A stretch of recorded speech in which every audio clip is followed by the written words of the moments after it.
بسم اللہ الرحمن الرحیم۔ مطالبہ الفرقان، سورہ الفتح، مدنی نمبر 48، آیت نمبر 15۔ قرآن مجید کی تفسیر خود قرآن مجید سے از علامہ غلام احمد پرویز صاحب، اخذ و تلخیص محمد اکبر دیکشت بھاردواج، نظر ثانی ڈاکٹر انعام الحق۔ آیت نمبر 15۔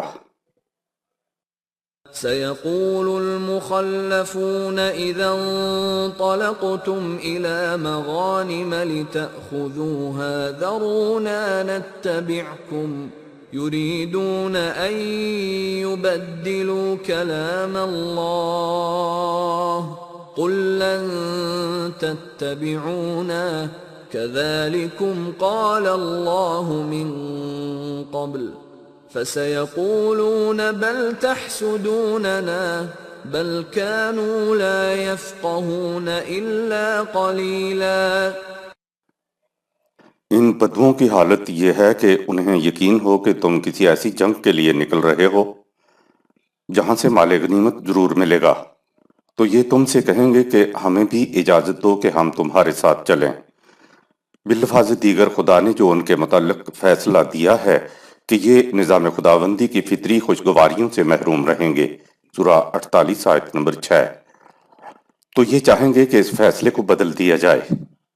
ان سے کہو کہ ایسا ہرگز نہیں ہوگا، جیسا کہ خدا نے پہلے سے فیصلہ کر دیا ہے تم ہمارے ساتھ بالکل نہیں جا سکو گے۔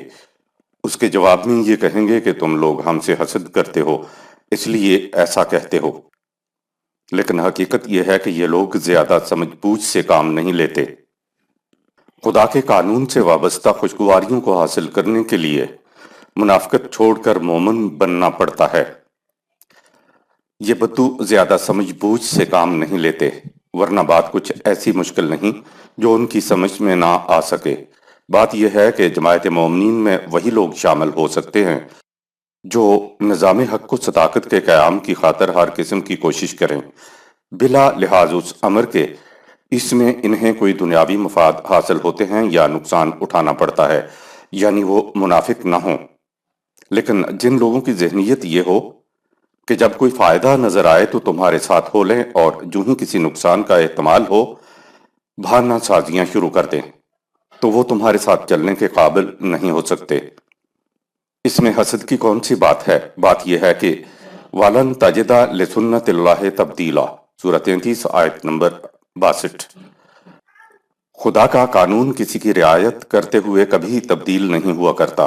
یاد رکھو، خدا کے قانون کی خوشگواریوں کو اپنے حق میں کرنے کے لیے تو انسان کو منافقت کی روش چھوڑ کر سچا اور پکا مومن ہونا پڑتا ہے۔ آیت نمبر 16۔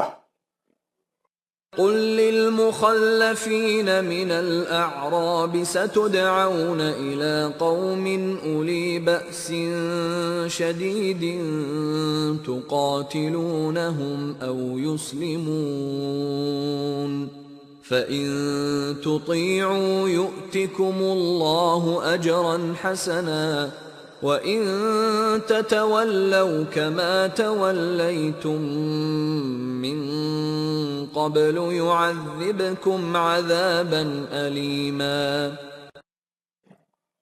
ان پیچھے رہ جانے والے اعراب بدوؤں سے کہو کہ تمہارے خلوص کا امتحان اس طرح ہو سکتا ہے کہ تمہیں کسی ایسی قوم کے خلاف جنگ کرنے کے لیے بھیجا جائے جو بڑی طاقتور اور جنگجو ہو، اور تم سے کہا جائے کہ تم ان سے مسلسل جنگ کرو تاکہ وہ اپنے ہتھیار رکھ دیں۔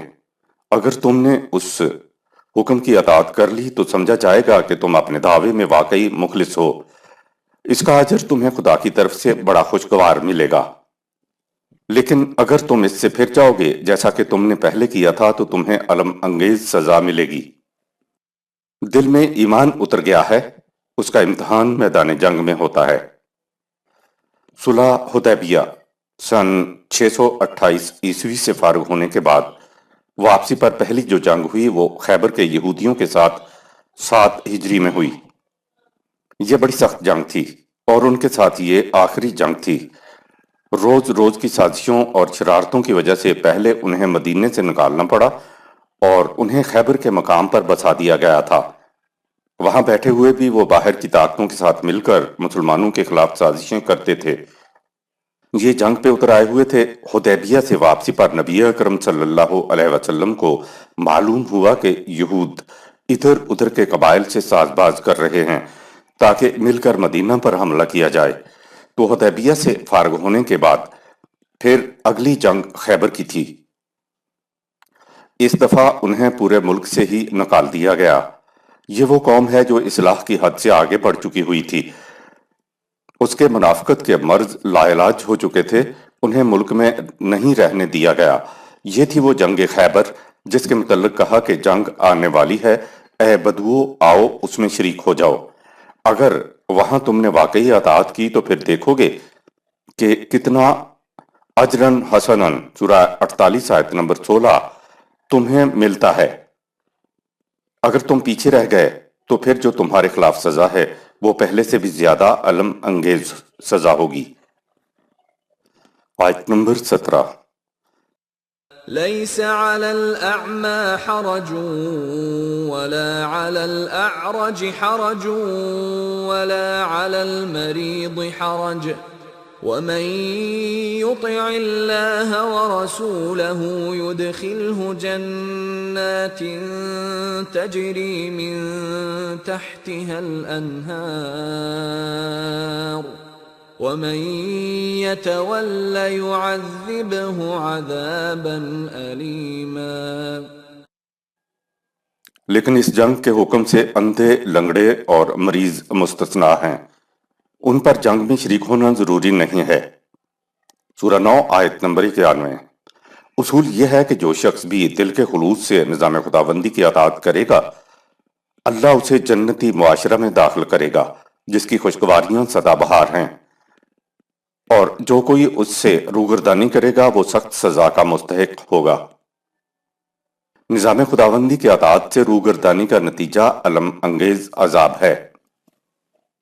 اسی دنیا میں کامیابیوں، کامرانیوں اور فائز المرامی کو خدا جنت سے تعبیر کرتا ہے، اور یہ بات تو پیچھے کئی مرتبہ آ چکی ہے کہ خدا ایمان اور اعمال صالحہ کے بدلے میں استخلاف فی الارض عطا کرتا ہے، جس کے نتیجے میں اپنی ایک مملکت قائم ہوتی ہے۔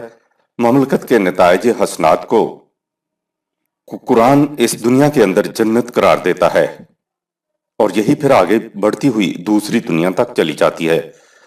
اسی کو آخرت کی جنت بھی کہا جاتا ہے۔ کہا کہ جو نظام خداوندی کی اطاعت میں جنگ سے پھرے گا اس کو دردناک سزا دی جائے گی۔ جو نظام سے پھر جاتے ہیں تو دردناک سزا یہ ہے کہ ان کی جگہ کوئی اور قوم لے لیتی ہے جو ان سے بہتر ہوتی ہے۔ سورہ 47 آیت نمبر 38۔ یہاں افراد کے جرائم کا ذکر نہیں ہو رہا ہے، قوم کا ذکر ہو رہا ہے۔ اگر قوم غلط نظام قائم کرتی ہے اور اس کے تابع زندگی بسر کرنے پر مطمئن ہو جاتی ہے تو پھر اس کا جو آخری عذاب ہے وہ یہ ہے کہ اس قوم سے بہتر کوئی قوم ان کی جگہ لے لیتی ہے، اور غلط نظام والے مغلوب ہو کر رہ جاتے ہیں۔ ہم سمجھتے ہیں کہ اس سے بڑا درد انگیز عذاب کیا ہے کہ قوم زندہ تو رہے لیکن ایک دوسری قوم کی محکوم بن کر رہ جائے۔ ایک دوسری صورت یہ ہے کہ وہ غالب قوم مغلوب قوم کو جھاڑو پھیر کر ان کے مسکنوں سے نکال دیتی ہے۔ ایک تیسری صورت یہ بھی ہے کہ ان کی حکومتیں غالب حکومتوں کی رہین منت ہو جائیں، جیسے کہ آج مسلمانوں کی حکومتیں ہیں۔ آیت نمبر 18۔ لقد رضي الله عن المؤمنين إذ يبايعونك تحت الشجرة فعلم ما في قلوبهم فأنزل السكينة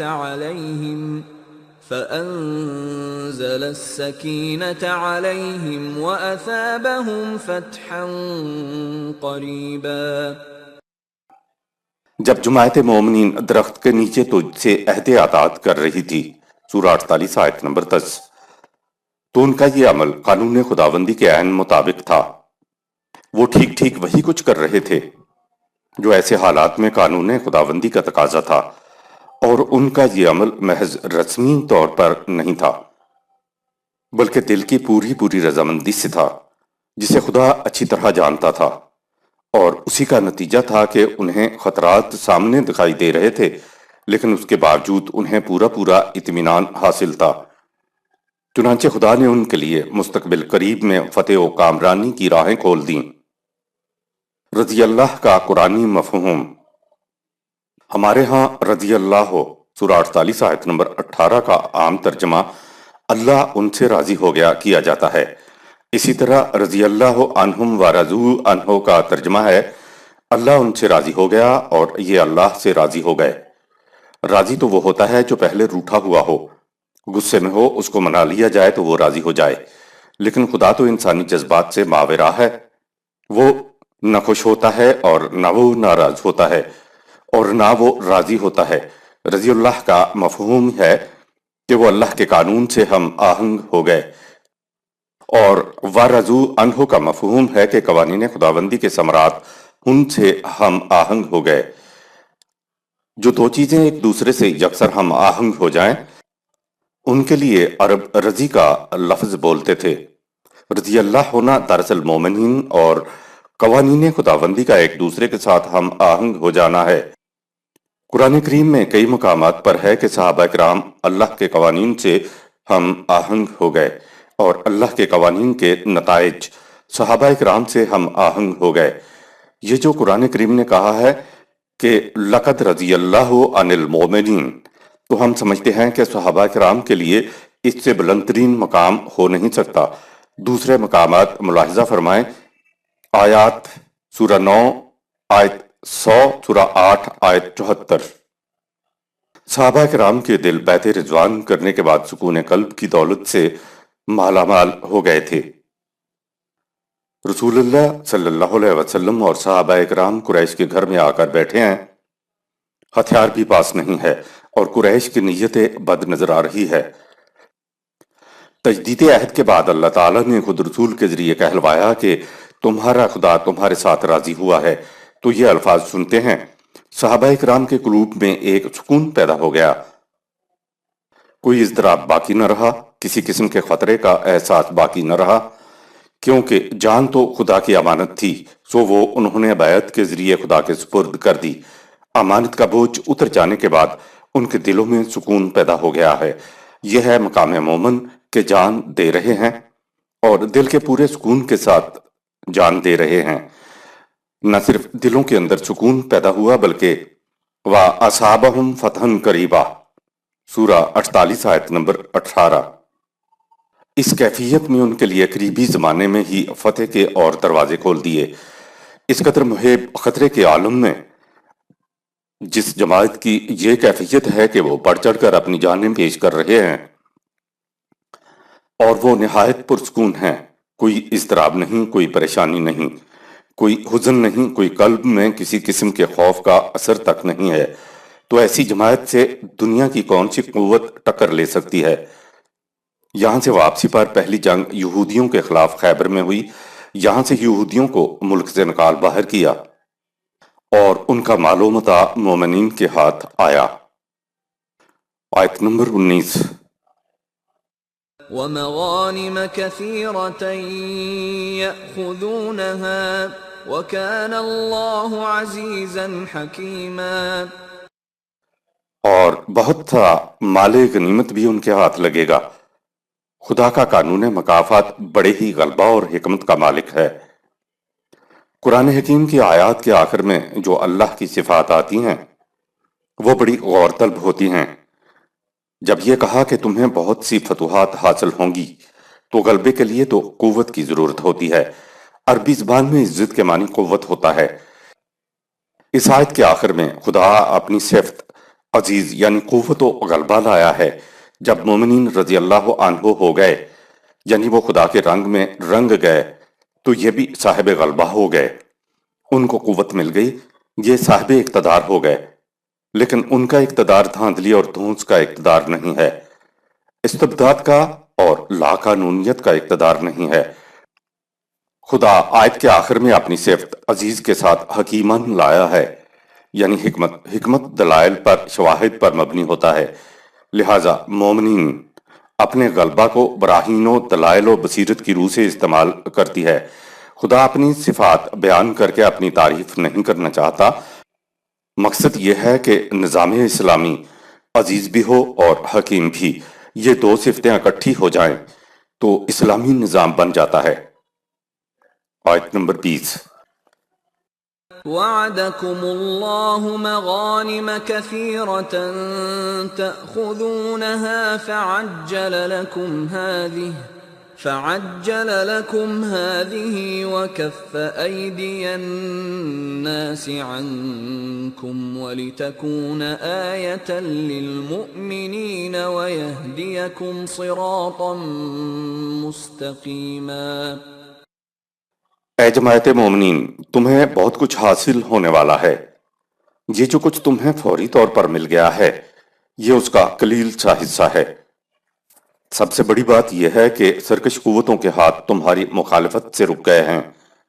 اس قسم کی فتوحات جماعت مومنین کے لیے ثمر کی نشانی بن جاتی ہیں کہ خدا کا وعدہ کہ تمہارا نظام غالب آ کر رہے گا واقعی حقیقت پر مبنی ہے، اور جس راستے پر وہ انہیں چلا رہا ہے وہ صحیح منزل مقصود تک پہنچانے والا ہے۔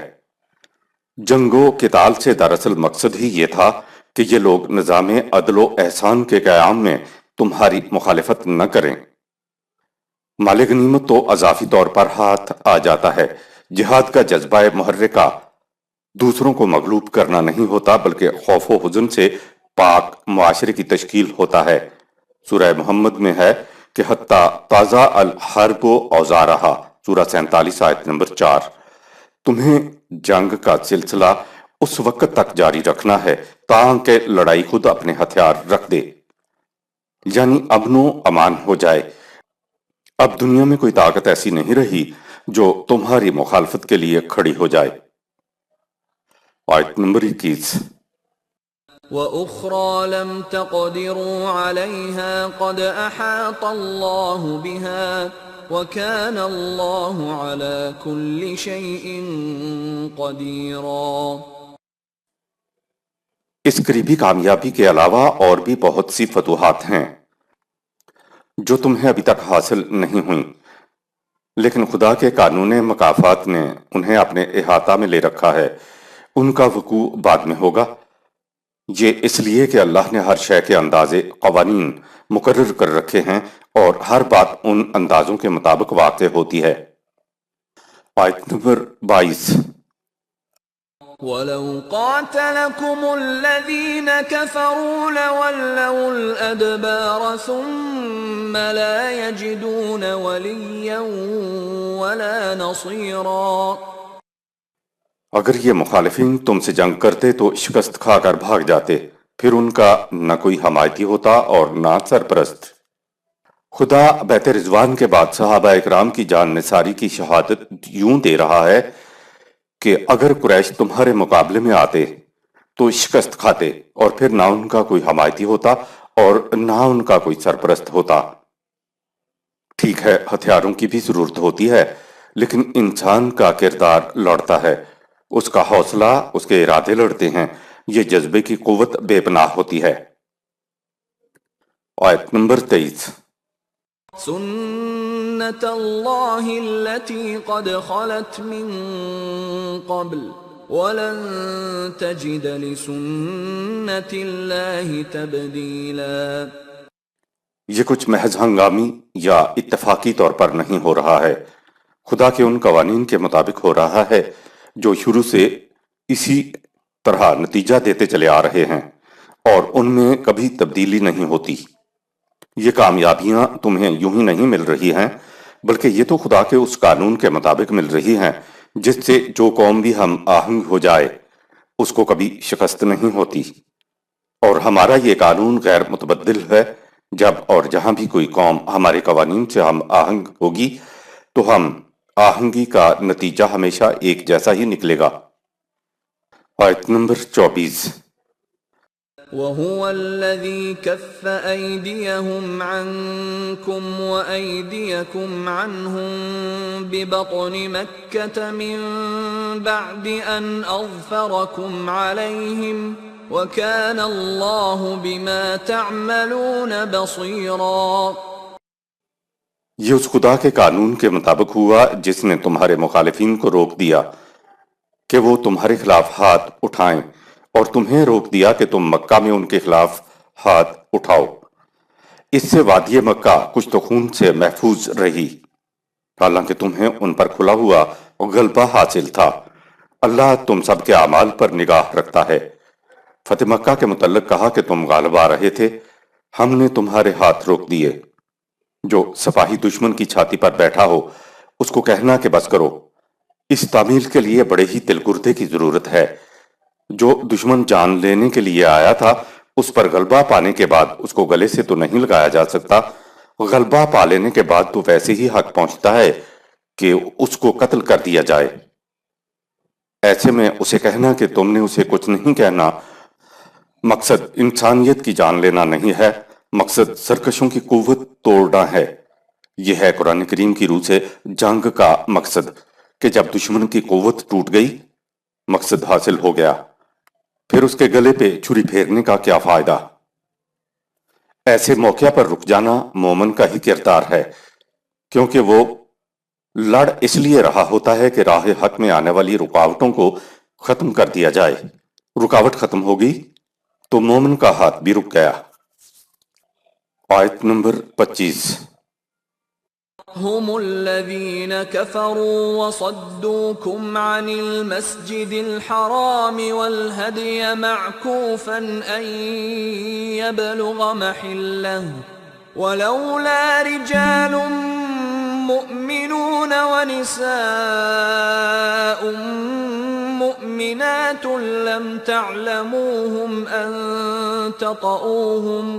لم تعلموهم أن تطؤوهم فتصيبكم منهم معرة بغير علم ليدخل الله في رحمته من يشاء لو تزيلوا لعذبنا الذين كفروا منهم عذابا أليما۔ یہ وہی لوگ ہیں جنہوں نے تمہاری ہر بات ماننے سے انکار کر دیا اور تمہیں عمرہ کرنے کے لیے کعبہ سے بھی روک دیا، حتیٰ کہ انہوں نے تمہارے تحائف، جانور وغیرہ کو بھی ان کی منزل مقصود کعبہ تک نہ جانے دیا۔ تمہیں جنگ سے اس لیے روکا گیا کہ مکہ میں ایسے مومن مرد اور مومن عورتیں تھیں جن کے متعلق تمہیں معلوم نہ تھا کہ وہ کہاں کہاں ہیں۔ اگر تم شہر پر حملہ کرتے تو یہ مظلوم ان مخالفین کے ساتھ ناحق روندے جاتے۔ یہ تمہارا اپنا ہی نقصان ہوتا جو تمہیں لا علمی کی وجہ سے پہنچ جاتا۔ ہم نے امن کی ایسی صورت پیدا کی کہ جو چاہے تمہارے نظام رحمت اور ربوبیت میں داخل ہو جائے، ورنہ اگر مکہ میں ایسی صورت ہوتی کہ وہاں کے مومن مرد اور عورتیں کفار سے الگ ہو چکے ہوتے تو پھر ہم ان مخالفین کو تمہارے ہاتھوں دردناک سزا کا مزہ چکھاتے۔ صلح حدیبیہ کے وقت مکہ میں ترپرتا مسلمان مخلوط آبادی میں رہ رہے تھے، اس لیے خدا نے قتال نہ ہونے دیا۔ زمانہ قبل از اسلام میں بھی عربوں کی روایت رہی کہ مکہ کے دروازے ہر کسی کے لیے کھلے ہوتے تھے۔ کعبہ اور اس کے احاطے کو ایک امن کی جگہ قرار دیا کرتے تھے۔ وہ اس زمانے میں بھی اسے بیت الحرام کہتے تھے، یعنی حرمت کا مقام جس کی تعظیم و تکریم ضروری ہے۔ قرآن کہہ رہا ہے کہ اے رسول، تیرے معاملے میں انہوں نے نہ کوئی رشتہ داری کے اصول کو قائم رکھا نہ اپنی روایات کو باقی رکھا۔ تمہارے لیے تو انہوں نے مخالفت کی انتہا کر دی کہ وہ مسجد حرام تک آنے کے راستے میں بھی رکاوٹ بن گئے، جہاں اس سے بیشتر کسی کو انہوں نے نہیں روکا، کیونکہ بڑے پیمانے پر مکہ کے لوگ حاجیوں اور عمرہ پر آنے والوں کے کھانے پینے کا بندوبست نہیں کر سکتے تھے۔ اس لیے یہ عام رواج تھا کہ اپنی اور دوسروں کی ضروریات پوری کرنے کے لیے جانور ساتھ لے جاتے تھے۔ جانور چلتا پھرتا ایک کولڈ سٹوریج ہوتا ہے، جب ضرورت پڑے ذبح کر لیا جائے، کیونکہ مکہ میں مومن مرد عورت اپنے ایمان کو چھپائے ہوئے مخلوط رہ رہے تھے۔ اس لیے رسول اللہ صلی اللہ علیہ وسلم اور جماعت مومنین کو قتال سے روک دیا کہ کہیں نادانی میں تم اپنا ہی نقصان نہ کر بیٹھو۔ الفاظ ہیں فَتُصِيبَكُمْ، یہ نہیں کہا کہ ان کا نقصان ہو جاتا، کہا کہ نادانی میں اگر مکہ کے مسلمان مارے جاتے تو یہ تمہارا اپنا ہی نقصان ہوتا۔ مومن کی تو کیفیت یہ ہے کہ کسی ایک مرد مومن کا نقصان پوری جماعت مومنین کا نقصان ہوتا ہے، کیونکہ خدا مومنین کو اپنے صاحبان رحمت کے نیچے رکھنا چاہتا ہے، اس لیے تمہارے ہاتھوں کو روک دیا کہ کہیں تمہارا اپنا نقصان نہ ہو جائے۔ آیت نمبر 26۔ إذ جعل الذين كفروا في قلوبهم الحمية حمية الجاهلية فأنزل الله سكينته على رسوله وعلى المؤمنين وألزمهم كلمة التقوى وكانوا أحق بها وأهلها وكان الله بكل شيء عليما۔ ان مخالفین نے تمہارے خلاف اپنے دل میں اس قسم کے سخت جذبات تعصب و نفرت بڑھا رکھے تھے، جس طرح سخت جاہل اور وحشی لوگ اپنے دل میں نفرت و عداوت اور ضد و تعصب کے جذبات کی پرورش کرتے رہتے ہیں، ان کے برعکس اللہ نے اپنے رسول اور جماعت مومنین کے دلوں میں تسکین و طمانت کی ٹھنڈک پیدا کر دی اور انہیں قانون خداوندی کی نگہداشت میں اور بھی زیادہ محکم کر دیا۔ حقیقت یہ ہے کہ مومنین اسی کے اہل اور مستحق تھے۔ خدا کا ہر فیصلہ علم پر مبنی ہوتا ہے۔ اسلام نے مومنین کے دلوں سے حمیت جاہلیہ کو نکال دیا تھا۔ خدا نے کفار قریش اور مومنین میں فرق بتایا کہ دونوں ہی عرب تھے۔ قبل از اسلام دونوں کی دشمنیاں اور دوستیاں ایک جیسی ہوا کرتی تھیں، لیکن ایمان لانے کے بعد دوستیاں اور دشمنیوں کا جذبہ محرکہ بدل گیا۔ قریش تو ویسے کے ویسے ہی رہے جیسے پہلے تھے، لیکن اسلام نے مومنین کی تربیت کی کہ جب نظام خداوندی آگے بڑھنے کے لیے کہے تو آگے بڑھو، اور جب کہے کہ ہاتھ روک لو تو رک جاؤ۔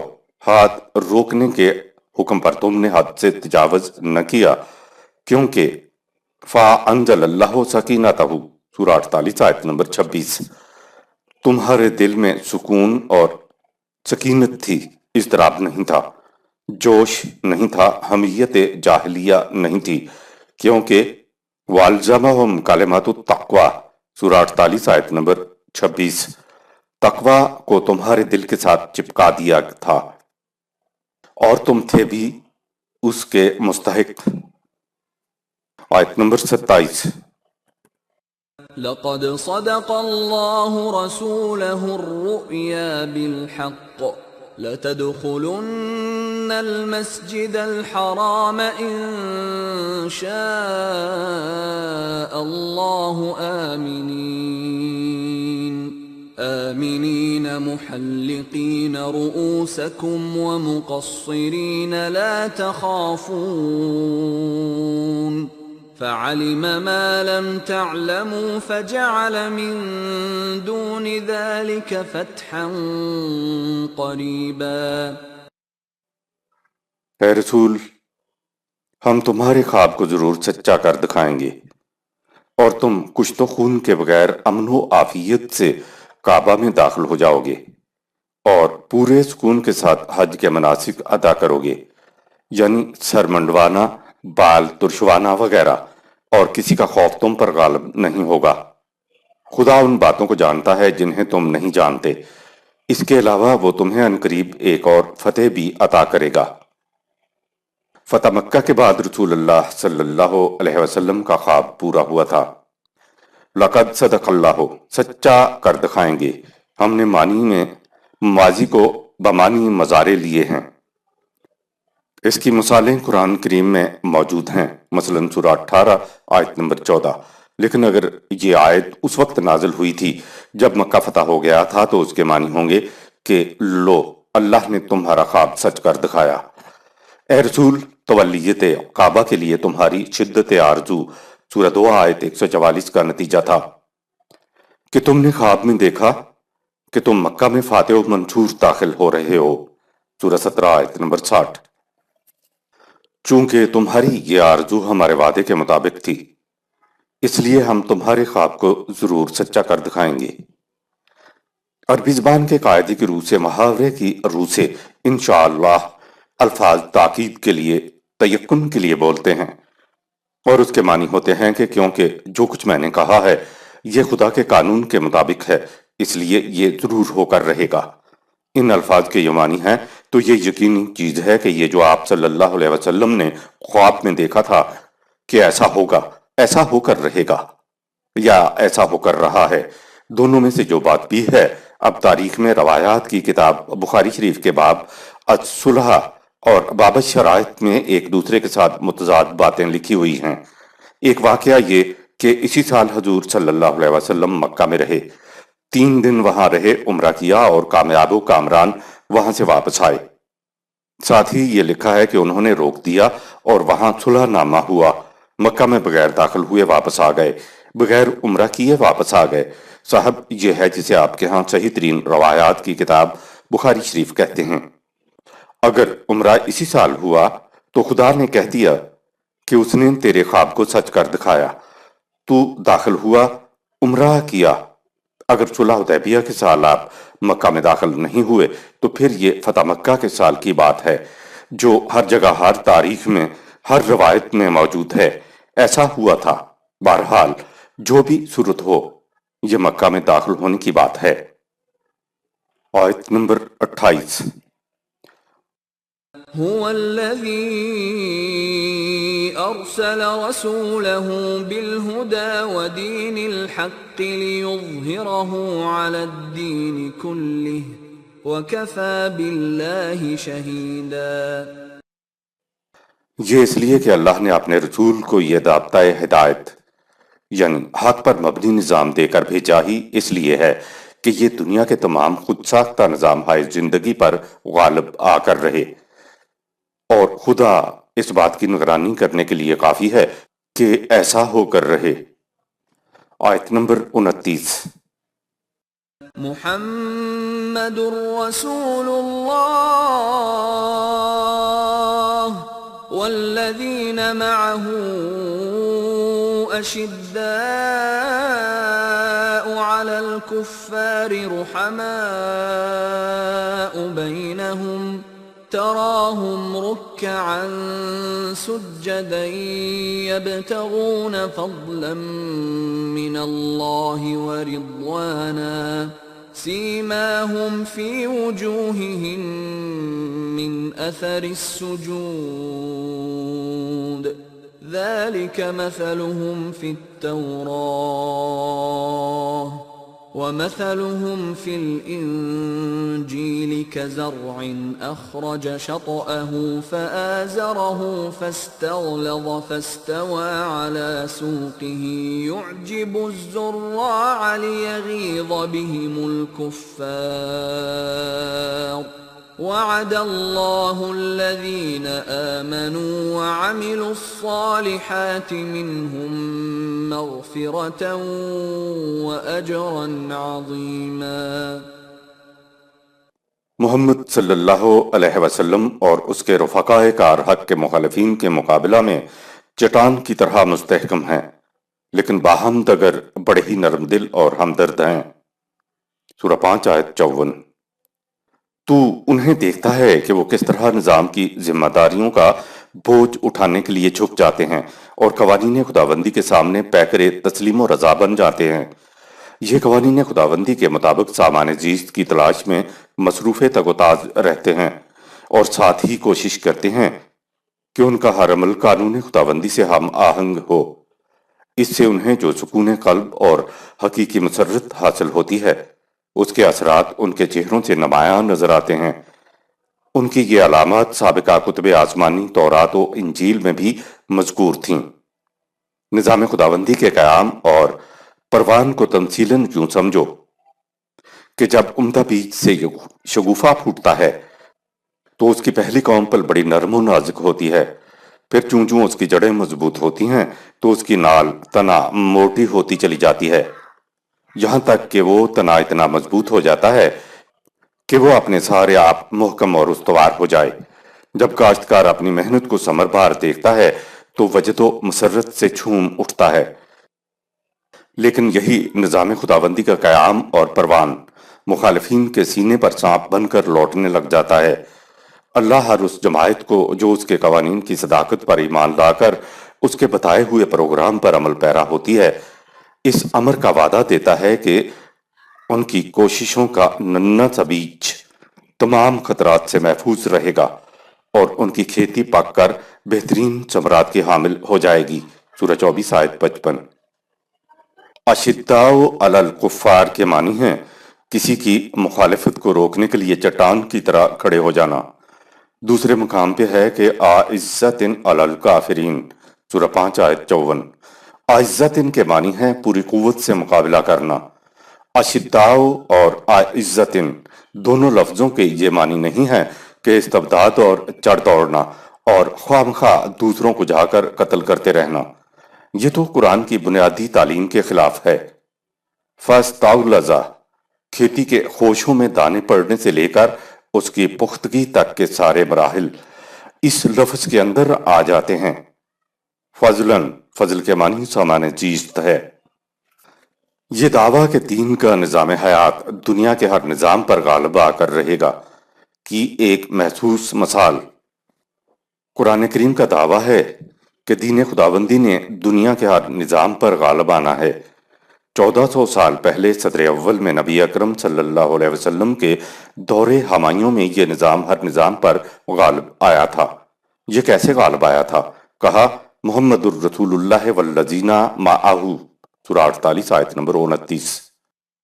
یہ محمد الرسول اللہ صلی اللہ علیہ وسلم اور اس کے رفقاء کے ہاتھوں غالب آیا تھا۔ یہ کہنے کا عجیب انداز ہے۔ یوں نظر آتا ہے کہ خدا نے بھی جھوم جھوم کر یہ فکرے اور یہ الفاظ نازل کیے ہیں۔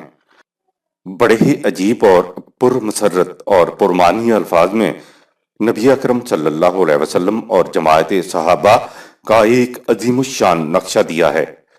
یعنی محمد الرسول اللہ صلی اللہ علیہ وسلم اکیلے نہیں کہا، والذین معہ، اور تیرے یہ ساتھی بھی جن کے ہاتھوں دین خداوندی کامیاب ہوا ہے۔ رسول اللہ صلی اللہ علیہ وسلم اور صحابہ اکرام رضوان اللہ علیہم کی شان میں خدا نے کہا کہ اشداء علی الکفار رحماء بینہم، سورہ 48 آیت نمبر 29۔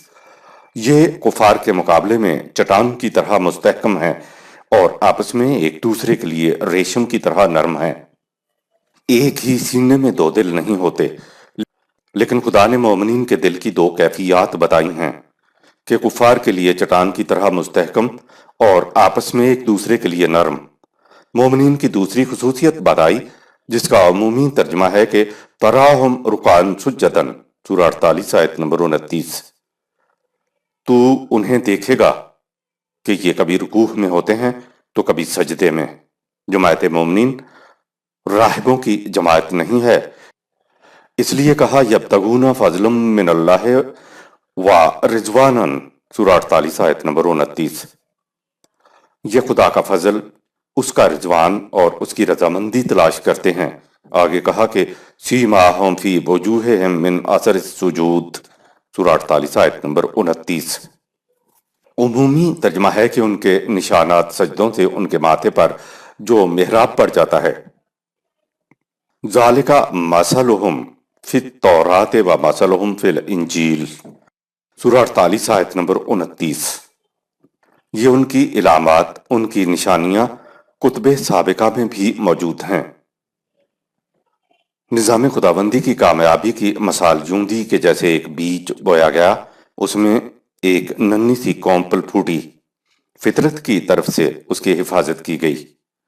اس تمام عمل میں کسان کی محنت کا، قوانین فطرت سے ہم آہنگی، بارش کا پانی، سورج کی حرارت، ہواؤں کا لہراتا پن اور ساتھ کسان کی محنت تھی۔